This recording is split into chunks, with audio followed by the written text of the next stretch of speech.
Everyone. आज हम एक नया चैप्टर और एक नया लेसन से हम जुड़ रहे हैं और ख़ास करके जो वर्तमान में एग्ज़ाम होने वाले हैं इन सारी चीज़ों के लिए बहुत ही फ़ायदेमंद हो सकते हैं।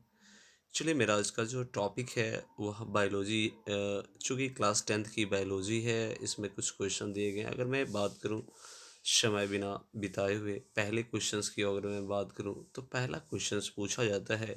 ये बराबर आने वाले क्वेश्चंस में ये इसमें से आपको वही सारे क्वेश्चंस वर्तमान में दिखेंगे जो कि बराबर हमारे क्वेश्चंस में यानी आपके एग्जाम में पूछे जाते हैं, लगभग पूछे जाते हैं। देखिए, पहला क्वेश्चन पूछा जाता है, मुकुलन क्या होता है।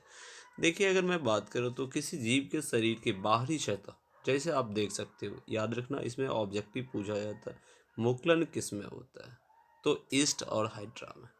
जैसे आपको ईस्ट आप लीजिए, देखिए यहाँ इसकी शेप आप देख सकते हो और इसकी शेप संरचना देख सकते हो, इसकी और संरचना देख सकते हो। यह जो संरचना बाहर निकलती हुई जाती है, इसी के बारे में बात की जा रही है। किसी जीव के शरीर के बाहरी सतह की कोशिकाओं में समसूत्री विभाजन से एक उभार बनता है, जो मैंने यहाँ आपको दिखाया। एक उभार बनता है, ओके। उभार बनता है जिसे हम मुकुल या आपको बर्ड कहते हैं। आपने देखा होगा छोटे छोटे वृक्षों के ऊपर पत्ती निकलती हुई बर्ड, इससे फिर आपको निकलती है, ठीक है। इसके द्वारा अलैंगिक जनन से विधि से मुकुलन कहलाती है या विकसित होकर यह पूर्ण जीव में परिवर्तित हो जाती है, तो इसे हम मुकुलन कहते हैं। अगला दूसरा क्वेश्चन की मैं बात करूं तो बात किया जाता है स्वपरागन एवं पर परागन में अंतर स्पष्ट करें।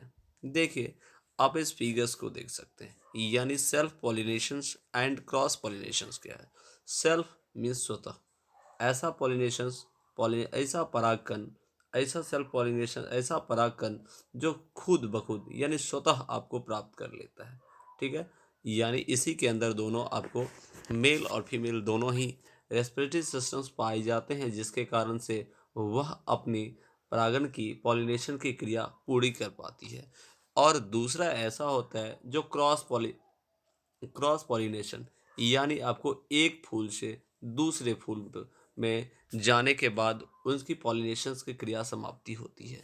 अब इसके एजेंट बहुत सारे हो सकते हैं, जैसे आप यहाँ मक्खी देख सकते हो, हवा भी हो सकती है, बारिश की बूंद से के माध्यम से भी हो सकती है, या कुछ जीव जंतु के इत्यादि से हो सकते हैं। यह इसके पूछा जा सकता है आप में, यानी पर परागन के कौन कौन से इसके फैक्टर्स हो सकते हैं जिसमें इनमें भी इन्वॉल्व होते हैं। तो बात करें, चलिए अब अपने क्वेश्चन की बात करें।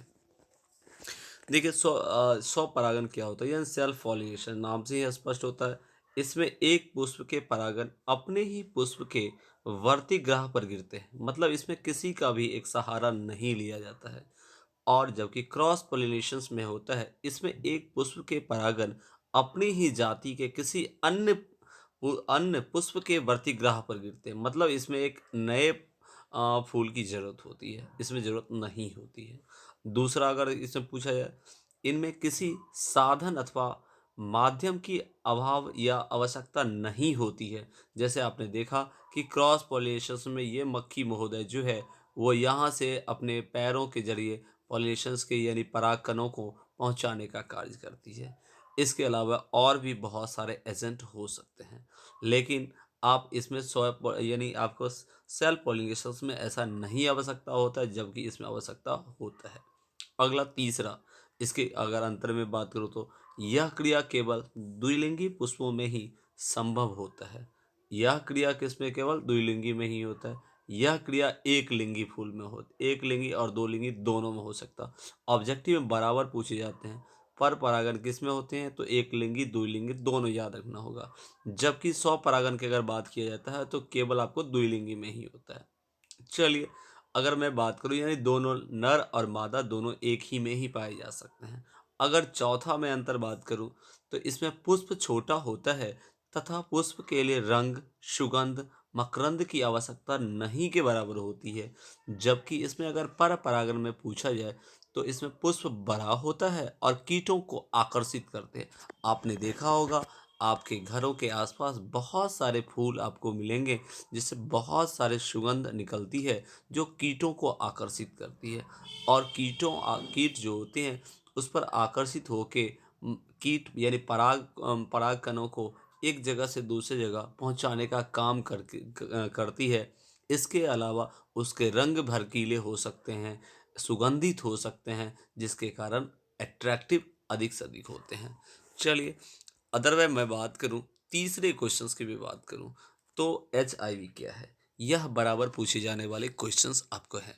देखिए, एचआईवी एचआईवी का अगर कभी-कभी पूछा जाता है एचआईवी का पूरा नाम, तो ह्यूमन, आपको यहाँ आप देख सकते हैं एचआईवी ह्यूमन इम्यूनोडेफिशिएंसी वायरस होता है, जो कि एक अगर बात किया जाए तो असुरक्षित यौन संपर्क या अवैध इंजेक्शन की दवा या सुई के साझा या संक्रमित व्यक्तियों के संपर्क में आने से हो सकते हैं, या गर्भावस्था में प्रसव या स्तनपान के दौरान बच्चों में से आपको जो यानी अगर उसकी माँ के पास है तो बच्चों में वो फैल सकते हैं।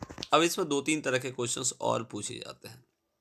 एक तो आपको पूछा जा सकता है एचआईवी का पूरा नाम, दूसरा पूछा जा सकता है किस स्थिति में यह फैलता है।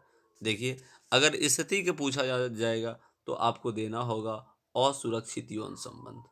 इसके अलावा यूज किए गए सिरिंज, अगर मान लिए यह सिरिंज किसी व्यक्ति को लगाया जा चुका है जो उससे संक्रमित है, तो इन व्यक्तियों को हो जाएगी।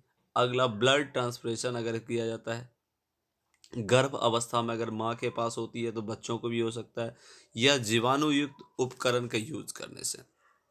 अब पूछा किस स्थिति में नहीं फैल सकता है, तो अगर पॉजिटिव व्यक्ति है तो उसके छूने से नहीं फैल सकता है।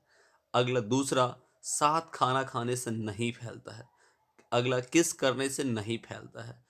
कीटों के काटने से नहीं फैलता है। साथ में नहाने से नहीं फैलता है। ये सब इसके नहीं फैलने के कारण से हो सकते हैं।